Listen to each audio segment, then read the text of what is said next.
2025年11月、日本の山形県、とある小さな山間の村にある診療所で、一人の老人が息を引き取った。73歳の田村義夫、心臓が止まった。医師は時刻を告げた。午後2時17分、心停止、確認。だが、23分後、彼は目を開けた。その瞬間、彼の口から出た言葉は、誰も予想していなかったものだった。また、ここに戻ってきた。居合わせた看護師は、思わず手を止めた。また、という言葉が、引っかかった。田村は静かに続けた。目は虚空を見つめたまま、声だけが落ちてくるように響いた。1947年にも、ここで死んだ。1987年にも、ここで死んだ。そして今も、また、ここだ。病室に沈黙が満ちた。田村が語った記憶は、断片ではなかった。名前があった。顔があった。家の作りがあった。村の地図が、頭の中に完全な形で広がっていた。3つの人生が、一人の意識の中で、同時に目を覚ましていた。1947年、1987年、2025年、ちょうど40年ごとに、同じ村で生まれ、同じ村で死んできた、3人分の記憶が、今、一人の老人の中に重なっていた。魂は、なぜ同じ土地に縛られるのか、なぜ40年という、あまりにも正確な周期で繰り返されるのか、そしてなぜ、心臓が止まった、その23分間にだけ、すべてが見えるのか。後に、村の記録簿が調べられた。主治医が証言を集めた。古老たちの記憶が掘り起こされた。照合した結果は、92% の一致を示した。医療チームは言葉を失った。科学では、説明がつかなかった。これは、単なる臨死体験ではない。同じ魂が、同じ土地に何度も引き寄せられる。そのメカニズムが、初めて記録に残された事例かもしれない。では、この男は、なぜこの村を離れられなかったのか。それを理解するためには、まず、事故が起きる前の、田村の人生に戻らなければならない。田村誠一は、1952年生まれの73歳だった。岐阜県の山間にある、人口300人ほどの小さな村。その村で生まれ、その村で育ち、その村だけで生涯を過ごしてきた男だ。若い頃から農業を営み、40代で妻を亡くしてからは、一人で畑を守り続けた。子供はいない。特別な趣味もない。毎朝同じ時間に起き、同じ道を歩き、同じ畑に向かう。そんな、穏やかで、どこか単調な日々だった。村の人々は、田村のことを、この土地に根を張った人間、と呼んでいた。都会に出ようとしたこともなければ、旅行に行ったという話も聞いたことがない。まるで、その土地から離れることを、心のどこかで拒んでいるかのように、田村自身は、その理由を説明できなかった。ただ、この村を離れると、息ができなくなるような気がする。と、かつて隣人に語ったことがあるという。2025年の秋、10月の末のことだった。その日の朝も、田村はいつも通り畑へ向かった。空気は冷たく、山の稜線には薄く雲がかかっていた。収穫の時期を過ぎた畑は、静かに冬の気配を帯びていた。午前9時頃、田村は畑の中で突然倒れた。発見したのは、隣の区画で作業をしていた老人だった。田村は地面にうつ伏せに倒れ、すでに意識がなかった。すぐに救急車が呼ばれたが、山間の村から最寄りの病院まで、車で40分以上かかる。救急隊員が到着した時、田村の心臓はすでに止まっていた。心肺停止。搬送中も、心臓は動かなかった。病院に着いたのは、倒れてから約23分後のことだった。医師たちは、蘇生を試みた。電気ショックを3度。それでも、反応はなかった。もう一度、4度目の除細動器が走った時、モニターに微弱な波形が現れた。田村の心臓が、再び動き始めた。意識が戻ったのは、それからさらに2時間後のことだった。目を開けた田村は、天井を見上げながら、一言、こう言った。また、戻ってきてしまった。その言葉の意味を、誰も理解できなかった。しかし、田村が語り始めた記憶は、医療チームの誰もが、経験したことのないものだった。意識が途絶えた23分の間に、田村が見たもの、それは、単なる夢でも幻覚でもなかった。田村の意識が戻った瞬間、病室には奇妙な沈黙が広がった。医療チームは、モニターを確認し続けていた。数値は正常だった。しかし、田村の目には何か別のものが映っているようだった。どこにいたんですかと、担当看護師が静かに尋ねた。田村は、すぐには答えなかった。天井を見つめたまま、ゆっくりと息を吸い込んだ。そして、こう言った。上にいた。ずっと、上から見ていた。心停止から23分。その間、田村の肉体はベッドの上に横たわっていた。しかし、田村自身は、全く別の場所にいたという。意識が途絶えた瞬間、田村は気づいた。自分が、自分の体から離れていることに。天井をすり抜け、病室の外へ出た。廊下を走る看護師たちの姿が、下に見えた。医師が叫ぶ声が、遠くに聞こえた。しかし、不思議なことに、恐怖はなかった。むしろ、田村はそこで、奇妙な、懐かしさ、を感じたという。それは、初めての感覚ではなかった。どこかで、同じ場所を、同じ視点から、見たことがある。そんな確信が、胸の中に広がっていった。体外離脱体験は、医学的にも記録されている現象だ。心停止後の低酸素状態が、脳に特定の幻覚を引き起こす、という説がある。しかし、田村の体験は、その説では説明できない部分を、いくつも含んでいた。田村は、病室の外で起きていたことを、正確に描写した。医師が使った言葉、看護師が手にしていた器具、廊下の先で、家族に状況を伝えた若い研修医の表情、後から確認したところ、それらは全て、事実と一致していた。意識のない人間が、なぜ、見えるはずのないものを、見ることができたのか。医療チームは、その問いに答えを持っていなかった。そして、田村の体験は、そこで終わらなかった。病室の上空から、田村の視界はさらに広がっていった。気づけば、自分が浮かんでいる場所が、病院ではなくなっていた。見覚えのある山並み、見覚えのある川の流れ、そして、見覚えのある、小さな集落の風景。それは、田村が生まれ育った、あの村だった。しかし、何かが違った。田村の知っている村ではなかった。もっと古い、もっと、遠い時代の、同じ場所だった。意識は、さらに深いところへと引き込まれていった。まるで、光の中へ落ちていくように、光だった。目の前に広がるのは、ただ、光だった。田村は気づいていた。自分の体が、もうどこにも存在していないことを。病院のベッドも、白い天井も、医師たちの声も、何もかもが、遠い記憶のように消えていた。代わりにあったのは、静寂だった。完全な、深い、静寂。そして、その静寂の中心から、光が広がっていた。眩しいのに、目が痛くない。暑いのに、焼けない。暖かくて、柔らかくて、まるで、誰かに抱かれているような光だった。田村は、その光の中へ、ゆっくりと引き込まれていった。足があるのか、ないのか、わからなかった。歩いているのか、流されているのか、それもわからなかった。ただ、進んでいた。光の奥へ、奥へと、やがて、光の中に、形が見えてきた。人の、形だった。一人ではなかった。二人、三人、いや、もっと多くの人影が、光の中に静かに立っていた。田村は、その人たちに見覚えがあった。いや、見覚えがある。という言葉では足りなかった。もっと深いところで、知っていた。魂が、知っていた。その中の一人が、田村に近づいてきた。老いた女性だった。シワが深く刻まれた顔。小さな体。しかし、その目は、恐ろしいほど、穏やかだった。田村には、わかった。この人は、自分よりずっと前に行った。祖母ではなかった。もっと古い時代の、もっと遠いつながりの、誰かだった。しかし、確かに、知っていた。女性は何も言わなかった。ただ、微笑んだ。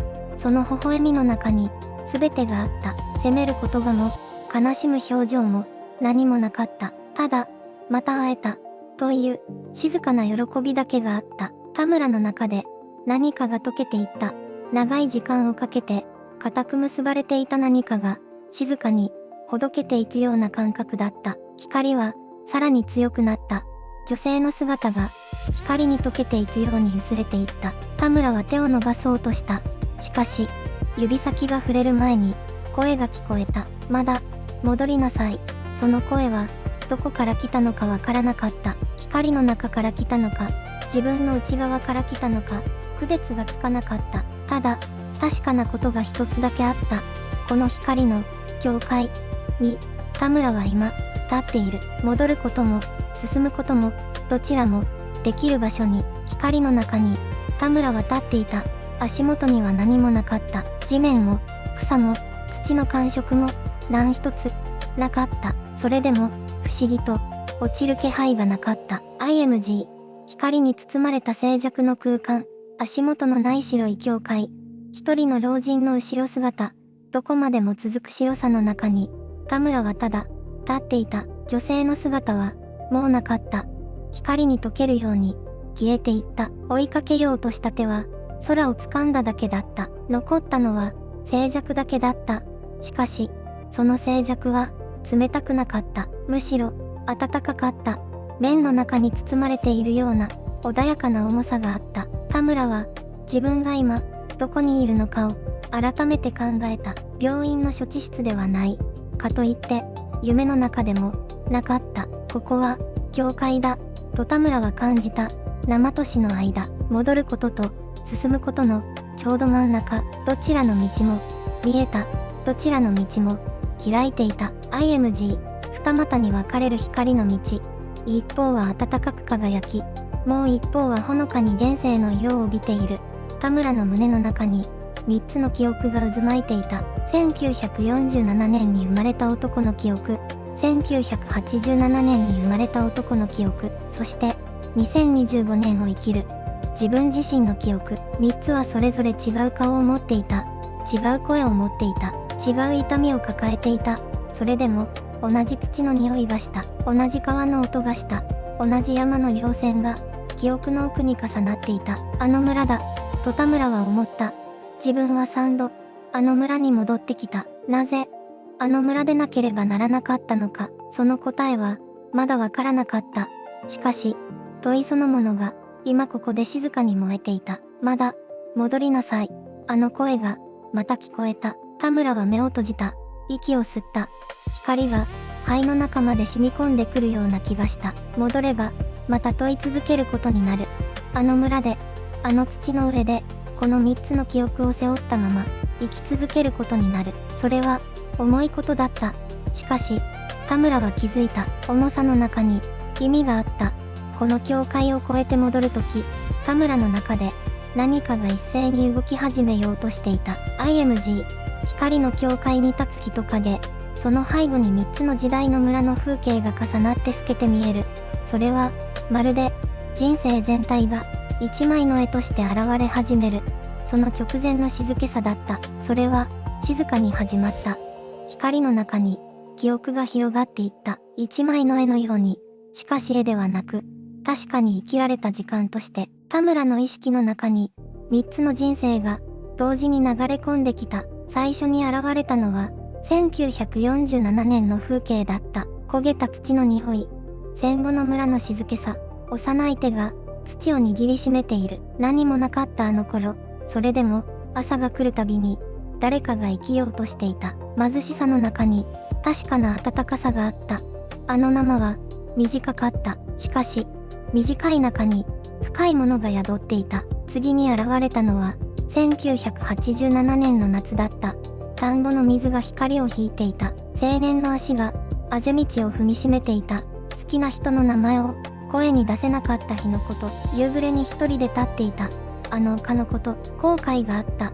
言えなかった言葉が、今でもそこに残っているような気がした。あの生もまた、完全ではなかった。しかし、不完全だからこそ、人間らしかった。そして、2025年、今の自分がいる。73年間、この村で生きてきた。失ったものがあった。得たものもあった。泣いた夜があった。笑えた朝があった。それがすべて、今この瞬間に重なっていた。3つの人生が、一つのパノラマとして広がっていった。田村は気づいた。どの人生にも、欠けているものがあった。どの人生も、完結していなかった。しかし、どの人生も、無駄ではなかった。土が人を育て、人が土に帰り、また別の形で同じ土の上に生まれる。それが繰り返される中で、少しずつ何かが積み重なっていくのかもしれない。愛することの練習、手放すことの練習、それとも、ただ、存在することの意味を深く知るための旅なのかもしれない。3度、この村を選んだ。偶然ではないと、田村は感じた。縛られているのではなく、選んでいるのだ。この土を、この風を、この繰り返しを、パノラマは、静かに閉じていこうとしていた。しかし消えるのではなかった。それは田村の中に、そのまま刻まれていった。3つの人生が、一人の人間の核として、静かに根を張っていった。戻る時が、近づいていた。この重さを抱えたまま、田村はもう一度、あの村の土を踏むことになる。モニターが、けたたましくなり響いた。病室の空気が、一瞬にして凍りついた。心拍、戻っています。看護師の声が、震えていた。田村義雄の胸が、ゆっくりと、しかし確かに上下し始めた。23分間、それだけの時間が、止まっていた。医師たちは誰も、言葉を発しなかった。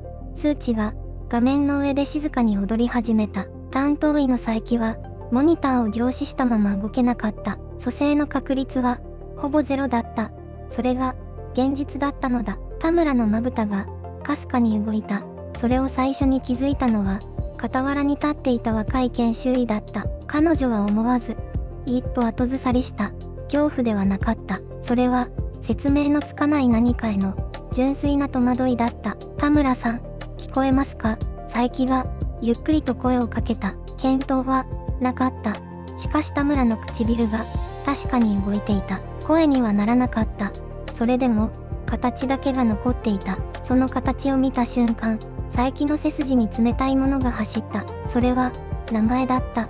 誰かの名前を、呼んでいた。しかしその名前は、田村義雄という73年の人生の中には、存在しないはずのものだった。病室の外では、田村の娘が廊下に座り込んでいた。23分間、彼女は一言も話せなかった。祈ることさえ、できなかった。ただ、膝の上で手を組んだまま、時間が流れるのを感じていた。扉が開いた。お父様が、戻られました。その言葉を聞いた瞬間、彼女の目から涙が溢れた。しかしそれは、安堵の涙ではなかった。もっと複雑な何かが、混ざり合っていた。田村が最初に発した言葉は、帰ってきた。ではなかった。また、ここか、それだった。医療スタッフは顔を見合わせた。意識が混濁しているのだろう。そう思った者もいた。しかし佐伯だけは違った。彼は田村の目を見た。その目は、濁っていなかった。むしろ、異様なほど澄んでいた。長い旅を終えて戻ってきた者の目だった。3つの人生を、その胸に抱いたまま、田村義雄は、再びこの村の空気を吸っていた。この出来事が何を意味するのか、医療の言葉では、まだ誰も語れていない。しかしこの日を境に、田村という人間は、静かに、しかし確実に変わり始めていく。変化へ続く。田村義雄の変化は、劇的なものではなかった。派手な言葉も、奇跡の宣言もなかった。しかし、それは確かな変化だった。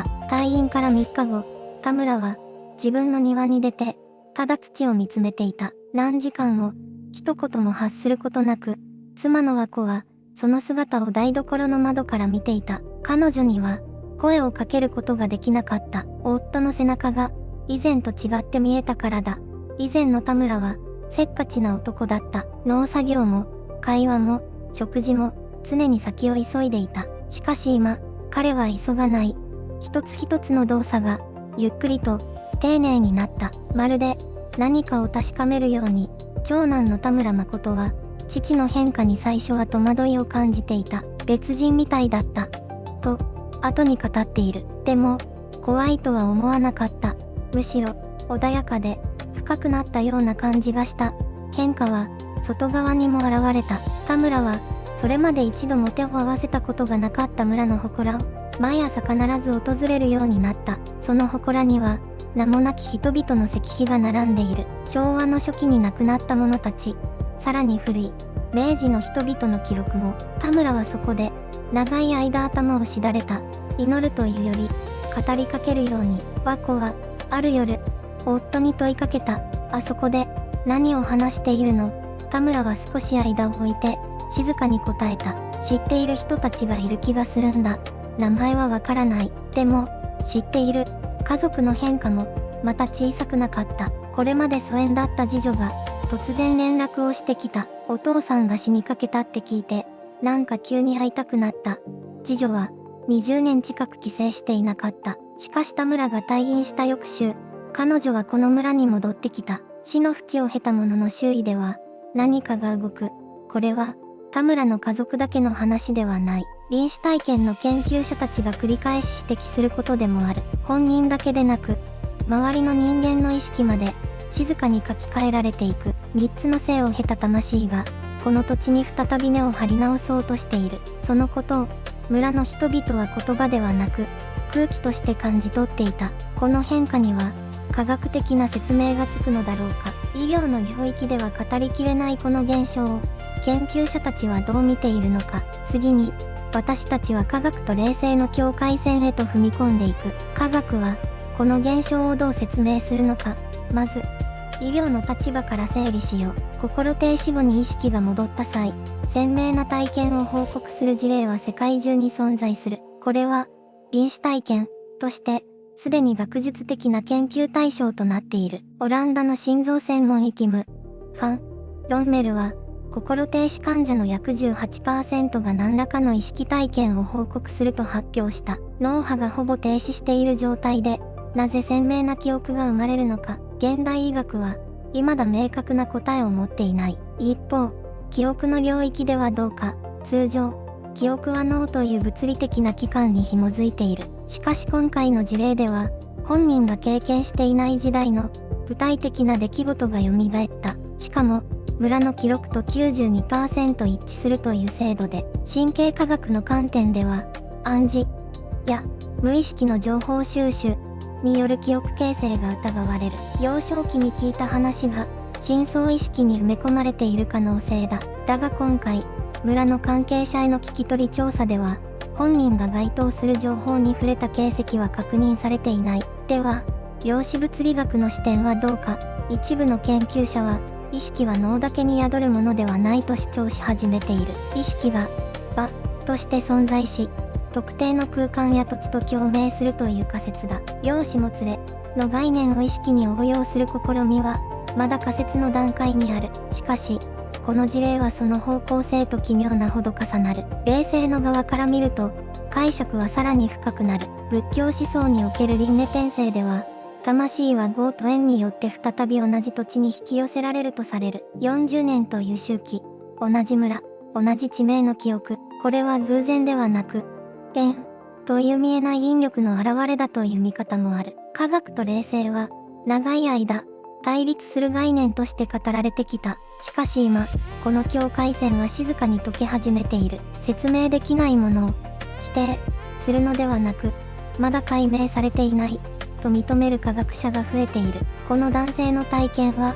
どちらか一方で語りきれるものではない。むしろ、科学と霊性という2つのレンズを重ねたとき、初めてその輪郭が見えてくる。3つの性を超えて残されたこの記憶には、何か伝えるべきことがあるのかもしれない。次に私たちは、その、魂からのメッセージ、へと向き合っていく。その男性は、目を覚ました後、長い間ただ天井を見上げていたという。言葉が出てこなかった。涙が出てくることもなかった。ただ、静かに何かが満ちていく感覚があったと語る。やがて彼は、瞳孔を開いた。怖くなかった。むしろ、ようやく思い出せた。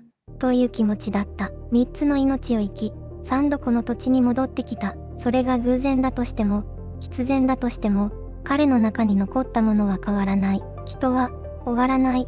その一言が、全てを語っているように思える。私たちは普段、一つの命の中だけで物事を考えようとする。生まれてから死ぬまでを、一本の線として捉える。しかし、もし命が線ではなく、円玉機だとしたら、もし私たちが今ここに立っているのが、初めてではないとしたら、今の選択は、次の命へと続くかもしれない。今の後悔は、次の自分への課題として引き継がれるかもしれない。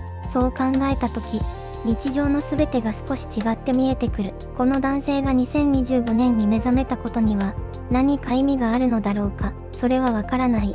けれど彼は言う。今この命を、丁寧に生きること、それだけが、次につながる唯一の道だと思っている。3つの時代を超えて、同じ土地に帰り続けた魂が、最後に残したのはその言葉だった。あなたはどう感じただろうか。